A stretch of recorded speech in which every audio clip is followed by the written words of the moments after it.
Hi guys, James at RampantLionReviews again for you today with another beer review. For this one, we are going to head over to Canada once again, or to be specific, the province of Quebec, and we're going to go to a brewery that has featured on the channel once before, albeit the last review that I did involving this brewery was as part of a collaboration. So this will be my very first solo brewery beer review involving these guys, which I think is quite nice because we got a number of their beers over here to Hong Kong.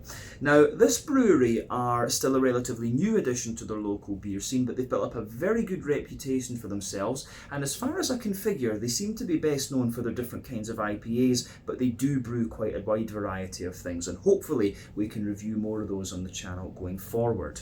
But the beer we're going to have a look at today is a style that's very popular just now, one that I really do quite enjoy, and this one should be a wee bit different from the others we've had in this style category over the years. So yeah, I've heard very good things about this, so needless to say, I'm very curious to see what it's going to have in store for us. Hopefully it's another good beer, hopefully it makes for an interesting review, and as always, I hope that you guys watching enjoy my take on this one as well. So yeah, for this review then, like I said, we are going to head over to Canada. We're going to the province of Quebec, and to be specific, we are going to Quebec City, and that means that we're going to have a look at my first solo brewery beer from Nano Cinco. So this particular beer is called Migration. It comes in at 8% ABV, and this one is a New England Hazy Imperial Double, whatever you want to call it, IPA. Now, the reason this one is a little bit different is because it contains Zumo and anchovy hops, two varieties that I've never encountered before, but they come from the Segal Ranch in the lower Yakima Valley in Washington State in the US. So yeah, we'll talk about the hops a little bit later on in the video. But yeah, this is one of, I think, 6 beers that I saw had been imported into Hong Kong from Nano Cinco, and yeah, this one caught my eye because of those hop varieties in it, and we've got another stronger beer to have a look at from these guys in a later video as well. So yeah, an 8% New England Double, Migration. Let's crack on with this one then and see how we go. So, as always with my reviews, I'll tell you a little bit about the brewery before we taste the beer. If you want to get straight to the tasting though, just fast forward. All the usual links can be found in the video description below. That's the brewery website, the link to my other reviews that hopefully I can do in the future from Nano Cinco. This is the second time they're featuring on the channel, as I mentioned. The first one was as part of a collaboration with Third Moon, if I remember correctly. But there's all the usual social media down there. If you want to see more reviews, do please consider subscribing to the channel. The support that you give is massively appreciated. And remember, you can go into the channel homepage and search for beer using the geography tagging system. So just go in there, use the little search bar, put in your hometown, state, county, province, whatever you like. If I've reviewed beers from the area that you search for, they will pop up. Failing that though, you can check out the playlist of beers from different countries. You'll find this one in the Canadian playlist, along with a number of other things. That's being added to very regularly at the moment because we do seem to get quite a lot of Canadian beer here in Hong Kong. But do make sure you check out the playlist of beers from other countries as well, because there are some very interesting things on the channel these days. But yeah, I will apologise in advance as well for any bad French pronunciations in this video, because it's been a long time since I did my high school French, and Quebec of course is the French speaking province of Canada.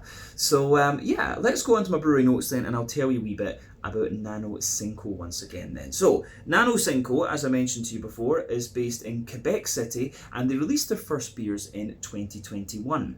So the 4 friends behind the company are Paul Simon, Mathieu Pelletier, Eloi Paradis Deschamps, and William Berton. So the project started in 2016 in Matthew's basement, and at this time it was just he and Eloi brewing together. But the two were very interested in developing their own charcuterie, but they became really interested in craft beers and then decided that they wanted to have a go at brewing their own. So they officially founded the company together and got their brewing license. So Paul and William would join a little bit later on during the pandemic, and they started out gypsy brewing their beers at Brasserie in Charlesbourg. and they would release 1 or 2 beers per month to kind of build up their customer base. And they also did a number of collaboration beers with other breweries during this period. But their beer received a lot of praise, and so they decided that they wanted to go to the next level and get their own physical brewery.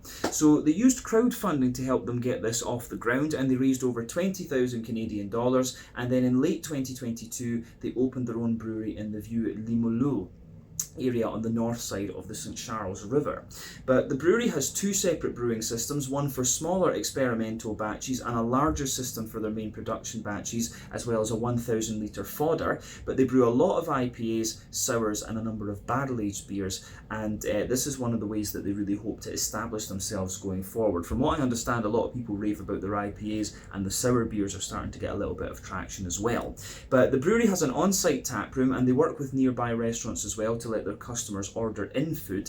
And these days it's Matthew who's in charge of research and development. William is in the production side of things, he's the production manager. Paul takes care of sales and marketing, while Elwa deals with finance and administration. And as of May 2025, when I'm filming this review for you, these guys have produced 515 different kinds of beer according to Untappd.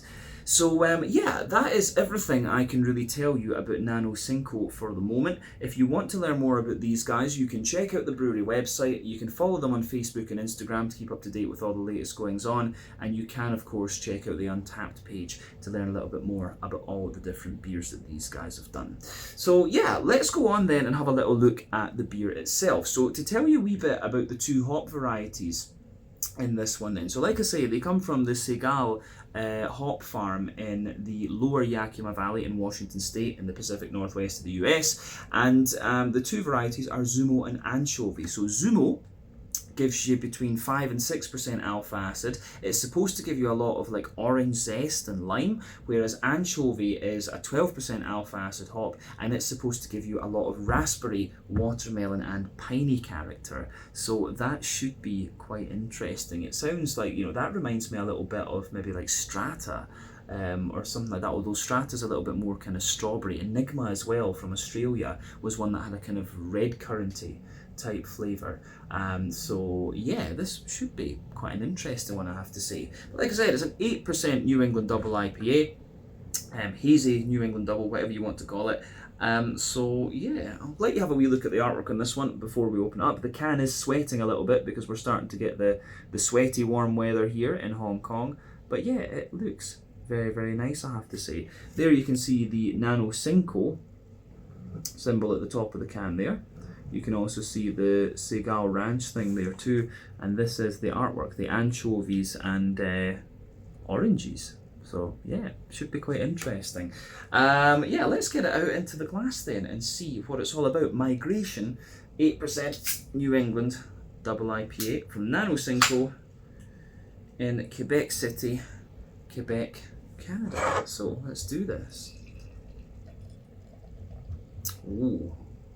That looks pretty nice. Lovely colour to it, actually.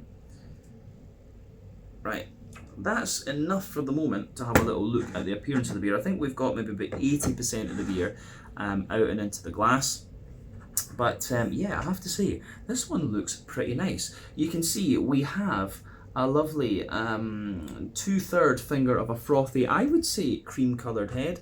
Kind of medium, I don't know, medium bubbles on the surface of the liquid there, but it gets a little bit soapier and fluffier the further up the head that you go. And colour wise, I would describe this one as being akin to like a nice, probably mixed tropical fruit juice. It has got a little slight hint of amber to it. But yeah, remember the colour of your beer depends on a few things. 1, the type of malts that you use. This goes a long way to determining your EBC rating. 2, length of your wort boil is going to play a role, because the longer you boil the wort, the more the sugar is caramelised, and thus you get a darker colour of beer. But any barrel aging that you do or adjuncts you put into the beer will affect its colour as well, but you very seldom have to care about those variables when it comes to the IPA style category. So yeah, this one does look very, very nice. Not too much in the way of visible carbonation with this one, just a couple of bubbles going up toward the surface of the liquid there, and you can see the head has faded away to be a kind of thinner foamy layer, and you've got that fluffier ring around the edge of the glass. And in terms of the yeah, in terms of the level of haze in this one, it's certainly not the soupiest and gloopiest of New Englands that I've come across. So yeah, remember, the level of haze in these beers depends on oat content, wheat content, and to a degree what yeast you use, and that can vary from beer to beer and brewery to brewery and so on. But yeah, nothing really surprising about this beer when you consider what style it is. I think we can move on to the aroma section of the video, and that's what I'm very curious about with this, along with the flavour, because yeah, two unknown hop varieties for the moment for me. Oh, interesting, right. Reason I say this one's interesting is when I go in and smell it, it comes across as being a little bit more of a yeasty leaning New England IPA. And as I've often said, when it comes to New England IPAs, for me, when it comes to the malty and yeasty side of things, I think there's 6 elements to think about. So yeah, there's the farmhousey yeasty kind of character and the rye leaning grainy side of things. Those are a bit more common in New England brewed New England IPAs, but as the style has moved elsewhere and evolved, the focus has been a little bit more on wheaty bitiness, oaty creaminess, barley malt bread, and also the sweeter side of things. For me, this one, it leans quite a little bit toward that yeasty side of things, which is a little bit unusual actually. But in fairness, one of the other things about the Canadian New England IPAs I've found is that they can be very, very smooth. So maybe this, and North American wheat as well, is a little bit smoother, I would say, than European wheat, which is a bit more bitey. But the oats are also a little bit drier, whereas the European oats are a wee bit more kind of creamy. So maybe the sort of smoothness of the wheat and the dryness of the oat is giving a bit more of a yeasty impression to me in this one. You need to remember everyone has their own point of reference and things like that, of course. But yeah, this one certainly strikes me as having a good little. You can smell the oats once your nose adjusts to it a bit more. You can certainly smell that thicker wheaty character too, and a good little bit of the yeast. But yeah, this one gives you everything you want. You've got a lovely kind of smooth green component, juicy fruit, and yeah, I do get a fair little bit of yeasty character in this one. So let's just break that aroma down a little bit more. So for me, the backbone of this beer, you've got a lovely kind of fresh white bready bread crust in this one. So yeah, the white bready bread crust is in there. You get little hints of wood and little bits of cracker, as you very often get. Yeah, little bits of wood, little bit of cracker. There's some kind of wholemeal brown bread in there as well, which is quite nice. You do get that kind of barley malt white bread too, and I think, as I say, the more that your nose adjusts to this one, I think you get more and more wheat. So I'm getting a wee bit of like wheaty bitiness at the back of the nose, but further forward, of course, you get that more dense and smoother white bread, which is of course the wheat malt. So on top of that, you have a nice on top of that, you've got a little bit of nice, you've got some nice kind of oaty, creamy character. The other thing to remember about the oats in these beers is that they can be a very good rough indicator of how fresh your New England IPA is. It's essentially, the fresher the beer is, the creamier the oats are, the older the beer is, the drier and things like that they are. And this is in fairly good condition. I think we got these beers into Hong Kong when they were about 2 or 3 weeks in the can, so they should be just about a month old. Does it say? Can't see a date on it, but they are. I know that they are fairly fresh. But yeah, for me, you do get a little bit of creaminess out of the oat in this one, but you also are starting to get a little bit of the dryness. So maybe this beer is about 5 or 6 weeks old at this point, because I'm just starting to notice that. One thing I will say about it as well is that it does have a very slight sweetness, but I would say it is very, very slight. There's just a little hint of that, like Werther's Original butter candy, butterscotchy sort of note out of this one, but not too much. Wee tiny hint of like McVitie's digestive biscuit as well. So yeah, in terms of the malty side of things, I think it's pretty damn nice. So yeah, on the yeasty side of things then, the yeast comes out of the back of the nose normally. For me, yeasty side of this beer, it's a little bit more like a kind of farmhousey crackery brown bread that I'm getting from that side of things, which again is quite nice, and I find, I've said that, it's quite prominent in the aroma in fact. So yeah, kind of more brown bready, a little bit crackery, and a very, very lightly woody, I would say. So yeah, the way that that goes together in this one, I think is very, very nice. So malty yeasty side of this beer I like, and it gets a big thumbs up from me. Yeah, in terms of the hoppy side of things then, I think we can go to the green component now. So it doesn't say whether it's cryo or anything like that. The green component actually smells quite smooth, which would normally be an indicator of cryo, but yeah, they don't say on the can, so I'm just going to guess it's T90 pellets that they've used in here. But remember, when it comes to hopping your IPAs, there are three types of hoppings that you can do. You can do early addition hopping, which takes place within the first hour of the wort boil. That gives you a deep, dank green component, and a little bit, gives you the majority of your bitterness. You have the late addition hopping, which gives you a little bit of bitterness, but mainly flavour and aroma, gives you a very bright green component. Then you've got dry hopping, which takes place after the wort boil is complete. And that's all about flavour and aroma, and again it gives you a very kind of smooth green component as well. So yeah, the way that all of that pieces together in this one, I think, is quite interesting, because it's quite a smooth green component. It's not overly pungent, but remember, New England IPAs tend to rely on late addition and dry hopping, which is why they're softer and more kind of juicy. West Coast IPAs use a lot of early addition hopping, which is why, as well as the other two, which is why they're a bit more oily and kind of dank and bitter and stuff like this. So yeah, this one, I think, maybe a little bit of early addition hopping, and again, you can smell the kind of green from the pellets a little bit, which tells me this one's pretty damn fresh. But yeah, there's a teeny little hint of earthiness in there. I don't get too much in the way of pine. It was anchovy that was supposed to have a little bit of pine to it. I'm not getting too much of that in the aroma, at least. Maybe we'll get some in the flavour. But yeah, quite a lot of floral aromaticity and a nice kind of oily grassiness coming out of this one. So yeah, green component in this one is really nice actually, but the floral notes get more pungent the more you smell of this beer. But yeah, in terms of the fruitiness for this one, I'm getting quite a little bit of the orange. The zesty orange in this one is quite obvious, and the bit of lime at the front of the nose, you can get that lime mixing in with the kind of grassy esters. And I get quite a wee bit of watermelon too. There is a little bit of that softer watermelon in behind that, but I'm not getting so much of the raspberry, which is kind of interesting. So yeah, the watermelon I am getting. I think beyond that, I do get like a little hint of like apricot or something. So yeah, there's a wee bit of apricot to it. There's almost a little bit of like a kind of gooseberry sort of thing as well, and I think that's it. It's like an oily watermelon, which is given the impression of a wee bit of like gooseberry. So yeah, oily watermelon in there.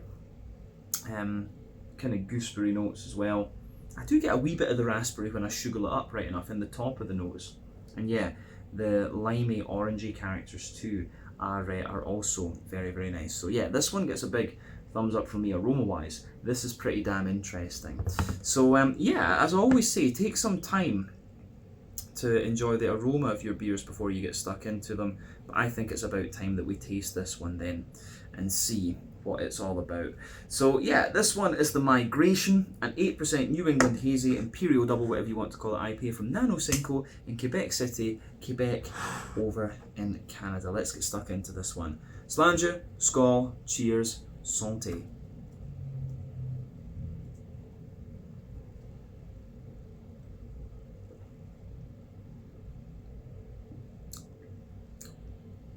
Ooh. I'm going to say, that's very nice. That is good. First impression of this one, very oaty, very creamy leaning. New England IPA, this one. I've noticed that as well. Quite a few of the Canadian New England IPAs, they're very soft and very smooth actually. And this one's like a mix. It's like creamy and kind of silky in its mouthfeel. I really like that. Yeah, that's pretty damn good. So yeah, Nano Cinco, I doff my cap to you. Yeah, I like that. And I will say, this is one of these ones where the flavour is actually a fair it diverges a fair bit from what you're expecting based on the aroma.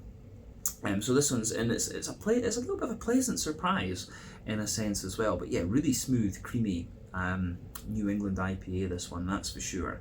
Yeah, gives you everything you'd want. There's a wee bit of lingering bitterness there, smooth malty backbone, and then yeah, there's the juicy fruity characters. So yeah, let's take a wee bit of time and just go through the flavour with this one as we always do. We'll start in the middle third of the palate then.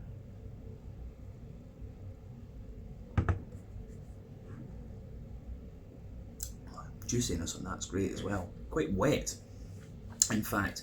The impact flavour is quite wet, then you get all the creaminess later. But yeah, middle third of the palate then. Backbone of the beer, you've got that lovely fresh white bready bread crust in there.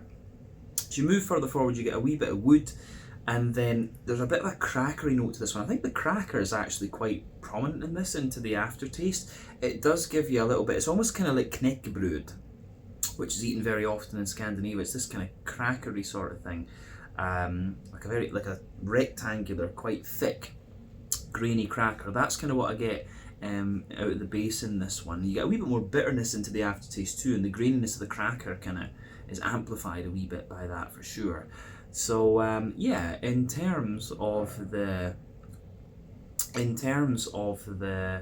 other stuff above that, you have a little bit of there's definitely a layer of a kind of wholemeal brown bready character above that. Then you've got the white bready character. These are the two barley malt layers, I would say. So yeah, the white bready layer is actually quite dense and quite smooth and very slightly dry, I would say. The brown bready character's got a wee bit more graininess to it. But then yeah, on top of that, you have the more dense wheaty. Yeah, you've got the more dense wheaty character coming out of it. And as I've often said, sweeter flavours come out further forward on the palate, more dry and bitter flavours come out further back. So at the back of that middle third of your palate, you're getting more of a kind of bitiness out of it, but further forward, yeah, you're getting more of a smoothness, I would say, as well. On top of that, there's a nice little bit of oaty creaminess coming out of the beer for sure.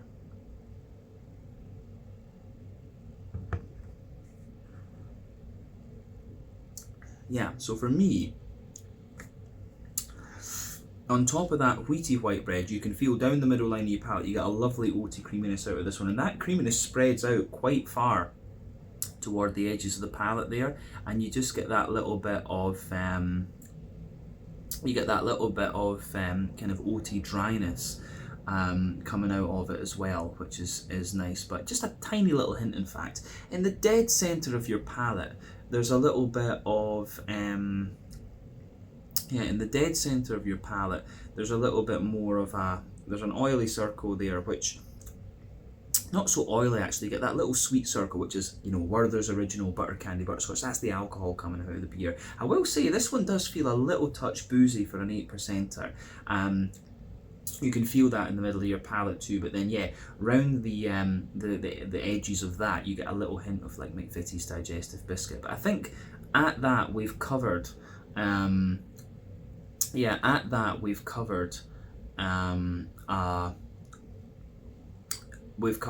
middle third of the palate. So let's go to the back third of the palate. As I've often said, the back third of your palate is going to give you similar flavours to the middle third of your palate, but just at different intensities. So yeah, border region between middle and back third of your palate, you get that nice little bit of bready build up in there, kind of brown bread in the base, the white bread in the middle, then the more wheaty bitey character on top. But yeah, the base of that back third of your palate, you get the grainy bread crust in there, the Jacob's cream cracker, the wholemeal brown bread, and then on top of that there is the wholemeal brown bread is in there, and it feels a little bit lighter, taller, and more kind of grainy in a sense.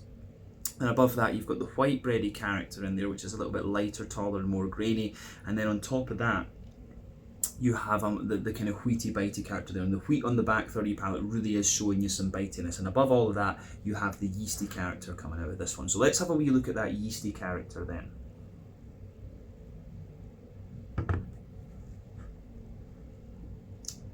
Yeah, so yeasty side of this beer, for me, it's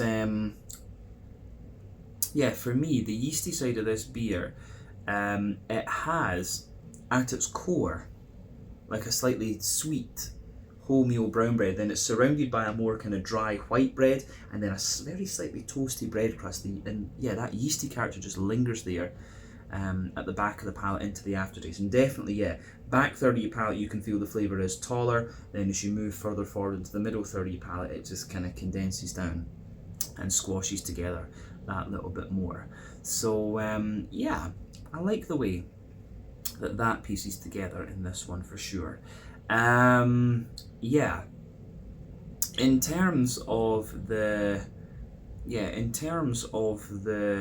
hoppy side of things, then we'll start with the green component. As I say, this beer builds a little bit of bitterness into the aftertaste, so I'm guessing that's the piney characters that we're supposed to get from the anchovy. But yeah, in the back corners of the palate, there's a very slight hint of earthiness, but then very quickly as you come further forward, lots of pine resin. Then as you reach the kind of front corners of the palate, it's a little bit more, it's a little bit more sort of floral and spicy. But then yeah, around the front curve of the tongue, it's just that wee bit lighter and more grassy, I would say. So yeah, there's a wee bit of that light grassy zestiness coming out of this one, which is quite nice. So yeah, you've got that wee hint of bitterness in there, which is good. So that's a wee bit different from other New England IPAs, I would say. This one's slightly more bitter. But yeah, let's go to the front third of your palate then, and the fruity side of things, just to round off.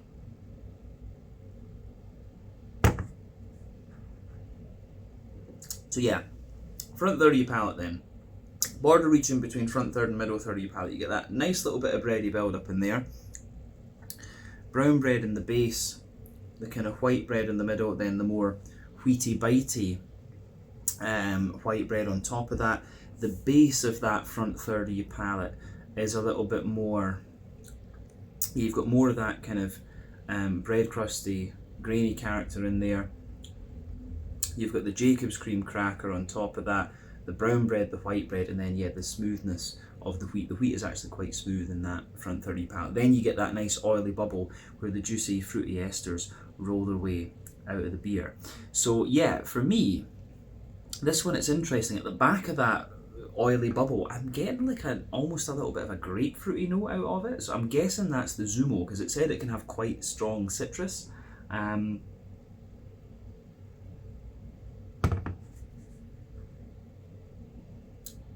Although the interesting thing is, the grapefruity flavour kind of appears later. You've seen how long it was since I took a sip. I'm starting to get the grapefruity kind of sourness or bitterness or whatever now. But in the beginning, it's very orangey, like it's a nice juicy oily orange. The lime comes out further forward behind the kind of grassy esters on the tip of the tongue. And within that, you start to get, I think if you go to the kind of halfway point on that front third of your palate, you've got a lovely kind of watermelony quality coming out of this one. I can see why they say watermelon for anchovy in this one. But yeah, the orangey and limey characters are supposed to be from the Zumo. And then I can see like there is a little kind of sitting on top of everything a little bit further forward. Yeah, you do get a wee touch of like raspberry out of this one, but it's not too obvious. I think this beer, I think the Zumo, the flake, and it's interesting because the Zumo's the lower alpha acid hop as well. But of course you've got things like the myrcene oil and the beta acids and stuff too. I think it's the myrcene that is to do with the potency of the fruity flavours in these beers, or in these hops, sorry. So yeah, the Zumo is the one, the qualities I'm supposed to get from the Zumo are the ones that are kind of coming to the fore a wee bit more in the beginning. But then into the aftertaste, yeah, I'm getting more of that watermelon note that I'm supposed to get from the anchovy.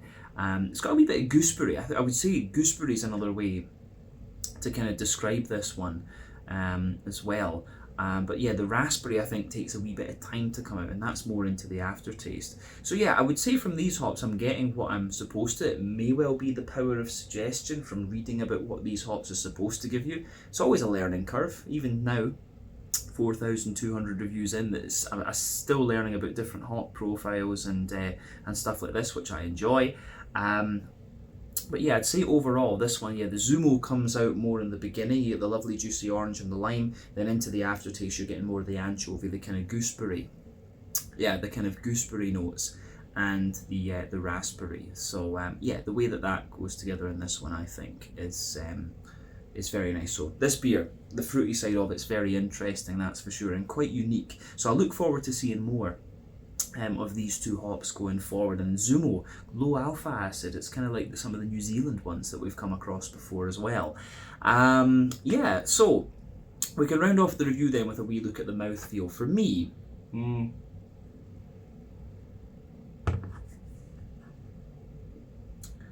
this beer, I would say, is quite,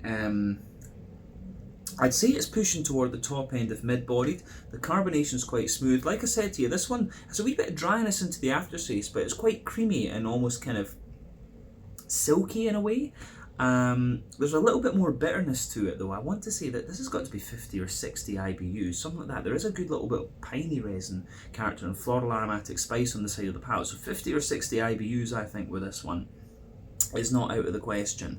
The malt base a wee bit drier underneath, smoother in the middle, and mainly smooth on top. This really isn't such a sweet New England double IPA, this one. This is more kind of bready, savoury, whatever you want to say. And then yeah, you've got a lovely juicy fruity character to this one as well. We went over the fruits quite extensively. But yeah, I think this has been a really nice introduction to Nano Cinco's own beers. Of course, we had the collaboration before, but yeah, I think this is a really nice introduction to this brewery, and I'm pretty damn impressed. I've got another stronger IPA to look at from these guys, which you'll see in a video fairly soon, I'm sure, because I want to review it when it's fresh.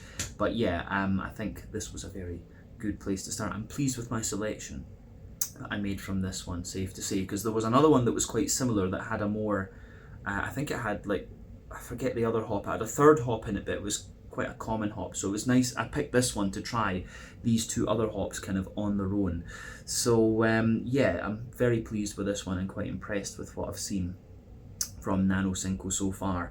So let's leave it at that for this one. Once again, thank you for watching my beer reviews. Until the next time, please like, subscribe, share, all the usual YouTube stuff. Let me know your own thoughts on this beer in the comment section below. Let me know what your favourite beers are from Nano Cinco as well, and we will return to these guys very soon, and hopefully I can get over to Quebec and have a look at some of their beers at their tap room. That's definitely, I definitely want to get back over to Canada at some point soon. But until the next time, thank you for watching. Check out my social media, check out Nano Cinco's social media, and I'll see you guys in another review very, very soon. This was the Migration 8% New England Double IPA from Nano Cinco in Quebec City, Quebec, over in Canada. Slàinte, skål, cheers, and see you later. Ciao just now.